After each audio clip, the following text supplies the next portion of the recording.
Vamos aprender então sobre a topografia. Essa é a nossa aula 1. Eu sou a professora Stephanie Meyer Piazza. Nossa ementa é dividida como Introdução à Topografia, Equipamentos Topográficos, depois aprenderemos sobre orientações e alinhamentos, planimetria e a altimetria. Vamos verificar ainda sobre o sistema de posicionamento global, o famoso GPS, e depois, no nosso próximo bimestre, ainda vamos ver sobre a volumetria e terraplanagem, levantamento topográfico, o desenho topográfico e uma introdução sobre a aerofotogrametria. Nosso objetivo é capacitar o aluno para compreensão, supervisão e também análise dos levantamentos topográficos e também a compreensão da importância da topografia no planejamento das obras, instruindo o reconhecimento dos principais conceitos, métodos, equipamentos e técnicas de representação topográfica. O nosso trabalho, então, ele é avaliado da seguinte forma: 30% equivale a trabalhos e questionários e a prova no valor de 70%. Aqui agora apresento para vocês o nosso conteúdo programático. A princípio, vamos ver a introdução à topografia e os equipamentos, seguido da sistema de coordenadas, superfícies de referência e classificação de erros e escalas, medição das distâncias e direções, a estadimetria e orientação de alinhamentos. Depois vamos ver ainda sobre o levantamento planimétrico, cálculo das poligonais, determinação de áreas e o memorial descritivo. Vamos aprender sobre o nivelamento geométrico e trigonométrico, sobre o GPS, volumetria e terraplanagem e também o levantamento topográfico com seu desenho e a introdução à aerofotogrametria. Aqui temos algumas das bibliografias básicas e a bibliografia complementar.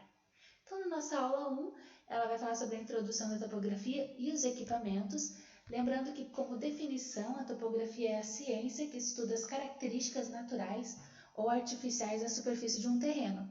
O nosso objetivo é coletar os dados que ajudam nas áreas como construção civil, sistema viário, mineração, indústria, entre outras. A palavra topografia, então, vem do grego, onde topo é lugar e graphem, descrever. Então, seria uma descrição do local aonde estamos. Como uma outra definição, podemos falar que a topografia é um conjunto dos princípios, métodos, aparelhos, convenções utilizados para a determinação do contorno, dimensões e posição relativa a uma porção limitada da superfície da Terra. Quais são, então, as principais atividades de um topógrafo? Realizar o levantamento topográfico, demarcar as obras e também o loteamento, fazer análise de terraplanagem, marcação da rede, água e esgoto, também realizar projetos e execução de estradas, realizar grandes obras de engenharia como pontes, viadutos, túneis e portos, locação de obras, trabalhos de terraplanagem, monitoramento de estruturas, um planejamento urbano, além da irrigação e drenagem e também reflorestamentos. Então, a nossa topografia trabalha com medidas lineares e angulares que são realizadas sobre a superfície da Terra. A partir dessas medidas se calculam as coordenadas, áreas e volumes, e além disso podemos representação da porção da superfície terrestre com uma escala que seja mais adequada. E para isso nós temos as plantas, que é a representação gráfica de uma parte limitada da superfície terrestre que nós delimitamos e escolhemos, sobre um plano horizontal, quando utilizamos ainda escalas maiores de 1 para 10.000 para fins específicos, na qual a gente não considera a curvatura da Terra. Então, a nossa divisão topográfica ela é em topometria, topologia e taquiometria, e temos as representações principais, como a planimetria, que é uma representação bidimensional, ou altimetria, como o nome mesmo diz, de altura, é uma representação da distância vertical.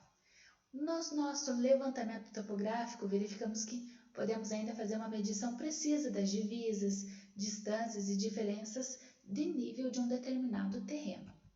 Dentro dos nossos objetivos do levantamento topográfico é trazer uma visão geral das dimensões e características do terreno, verificar as condições antes de início da obra, garantir que o projeto seja adequado para aquela área e também trazer todas as informações necessárias para os projetos arquitetônicos e estruturais. Aqui nós temos um foco na descrição plana do terreno para calcular as distâncias entre os pontos e o tamanho da área, e para isso, então, no levantamento planimétrico, ele é considerado bidimensional. Já o altimétrico, tridimensional, porque também se leva em relação às alturas, então faz cálculos apenas relacionados a relevos naturais ou artificiais que estão presentes no terreno. Além disso, podemos juntar os dois, que daí seria um levantamento plani-altimétrico, onde vamos fazer a aplicação tanto dos levantamentos planimétricos como altimétricos na mesma planta. Dentro das etapas da topografia, então, a gente tem a tomada de decisão, seguido de um trabalho de campo, cálculos e processamentos e, por fim, o mapeamento ou representação, para aí sim realizar a alocação. Dentro da nossa representação da planimetria, deve considerar principalmente elementos de dimensão razoável, elementos de pequena dimensão ou áreas de dimensão razoável e uma ocupação bem definida. Todas as convenções devem estar com legendas no mapa. Dentro da representação da altimetria, a gente pode utilizar pontos cotados, curvas de níveis ou um perfil transversal. Os pontos cotados são as projeções dos pontos no terreno que tem a representação ao seu lado as suas cotas ou altitudes. Normalmente ela é utilizada para vias, picos e morros. As curvas de níveis normalmente representam, então, através de uma projeção ortogonal, a intersecção da superfície do terreno com planos horizontais. E, por fim, o perfil transversal são cortes verticais do terreno ao longo de uma determinada linha, cujo perfil, então, transversal é obtido a partir da intersecção do plano vertical com o terreno.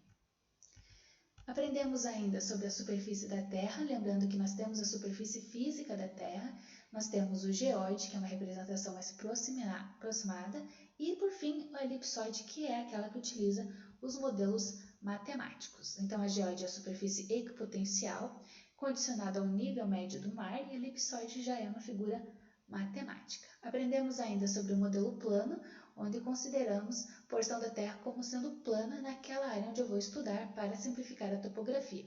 Mas para isso tem que ter um limite máximo de 20 a 30 km e para tal temos ainda a NBR 13.133 que fala sobre a execução do levantamento topográfico, admitindo que eu considere determinada área como plana até 80 km.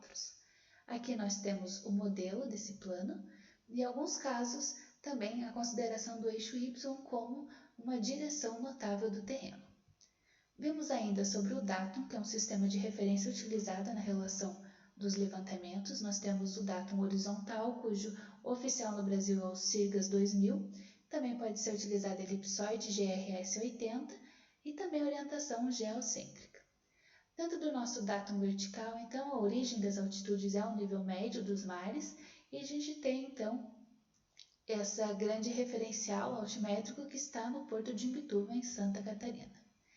Vimos ainda também sobre os erros de observação, que dependem de várias condições ambientais, como vento, temperatura, no momento da medição, mas também podem ocorrer erros instrumentais, como problemas de imperfeição dos equipamentos, de ajuste e até mesmo de uma falta de calibração do mesmo.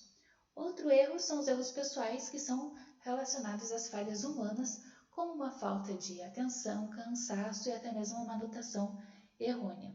Esses erros podem ser divididos em grosseiros, sistemáticos ou aleatórios. Os grosseiros é um engano na medição propriamente dita. Por exemplo, anotar ao invés de 175 como 157. Os erros sistemáticos são aquelas cuja magnitude e sinal algébrico pode ser determinadas através de leis matemáticas, como as visadas iguais. Então, nesse caso, temos o efeito, por exemplo, da temperatura e pressão, que pode sim alterar a medição das distâncias em um medidor eletrônico. E por fim, erros aleatórios ou acidentais permanecem após os erros anteriores terem sido eliminados. Eles são erros que não seguem nenhum tipo de lei e às vezes acontecem em um sentido ou no outro, como a inclinação da baliza ou o erro na pontaria da leitura. E também aprendemos na aula de hoje sobre precisão e acurácia, lembrando que precisão está ligada à repetibilidade e a acurácia ao grau de aderência das observações. Então, note na figura que o ideal seria que os pontos ficassem ao meio, chamados então de precisos e acurados, porém eles podem ser precisos quando eles estão juntos, porém não estão acurados porque não estão próximo do valor verdadeiro. Se eles estiverem todos os resultados bem espalhados, ele não é preciso nem acurado. Vemos então que precisão são valores que expressam o grau de aderência e a acurácia é o grau de aderência ao valor verdadeiro. Aqui temos algumas definições que a gente já viu anteriormente, lembrando então que são utilizadas escalas, onde a gente precisa estar fazendo essa representação, sejam elas numéricas ou gráficas. Lembrem sempre que na parte da escala, a parte do numerador está se referindo à distância no desenho e a parte inferior sobre a distância do terreno. Aqui temos alguns detalhes sobre a escolha da escala. De acordo com essa escala, eu vou aplicar para cartas, plantas ou propriedades rurais, assim dependendo do que eu quero estar observando. E também temos que cuidar com o erro de graficismo, que está relacionado à acuidade visual, habilidade média e à qualidade também dos instrumentos utilizados. Para isso, é preciso ter uma precisão da escala utilizada, porque para algumas obras determinados erros podem ser inviáveis. É preciso, então, tomar medidas que visem já no campo uma precisão, e para isso, quanto maior precisão eu necessito, maior será o custo. E também vou verificar qual que é aquela menor precisão que vai atender aos critérios que eu quero analisar. Sobre os instrumentos topográficos, existe uma finalidade, então para cálculo de distância podem ser utilizadas as pernas, o metro, trena, teodólito, distanciômetro eletrônico ou a estação total. Para a diferença de nível, nível de mangueira, taquímetro, teodólito e o nível topográfico. E, por fim, para as medidas dos ângulos horizontais, bússolas, teodólito e a estação total. Então, aqui a gente tem uma representação de quais são os instrumentos e as suas funções. E, por último, temos alguns instrumentos auxiliares, como tripé, balizas, piquetes, mira, nível de cantoneira e também as cadernetas de campo que servem para guardar as informações anotadas. Aqui temos algumas das referências utilizadas, então eu peço que vocês tomem atenção com relação a esses instrumentos que a gente vai estar aprendendo durante o curso. Aqui apresentamos então um apanhado geral sobre o que é topografia e a sua qualidade e vimos também sobre os principais instrumentos. Lembre que o principal seria o teodólito, que é um equipamento onde se faz leituras angulares, verticais e horizontais com uma maior precisão, mas também utiliza-se o nível topográfico ou nível óptico, que é aquele equipamento instalado entre os pontos a nivelar e é usado para a leitura de alturas sobre uma mira posicionada verticalmente sobre os pontos. Por fim, temos ainda a mira, como vocês podem ver com a terceira figura no lado direito, que é uma régua graduada de 0 a 4 metros utilizada em nivelamento geométrico que deve ser posicionada verticalmente sobre o ponto visado para então a leitura ser realizada da altura do chão até o plano horizontal. Por fim, temos um dos equipamentos mais completos, que é a estação total, como o próprio nome diz. Ele é um instrumento eletrônico, ele faz as leituras tanto angulares quanto de distância e também armazena internamente, então nem sempre é necessário estar com o caderno anotando, porém recomenda-se que coloque sim as anotações no caderno, porque se tiver algum erro, pelo menos os mesmos já foram anotados. Temos ainda o GNSS, que são sistemas de medição da distância a partir de alguns sinais de satélite. Então, lembrando que podem utilizar uma ou dupla frequência das órbitas GPS, GLONASS ou Galileu. E, por fim, temos ainda a Stadia, que é um equipamento para medir a distância entre dois pontos em taquiometria. Então, aprendemos que nós temos a planimetria, quando vamos usar para a configuração bidimensional, mais numa área horizontal. Porém, se eu quero analisar regiões onde tem morro, montanhas e também vou verificar a altura de determinado terreno, aí eu uso a altimetria.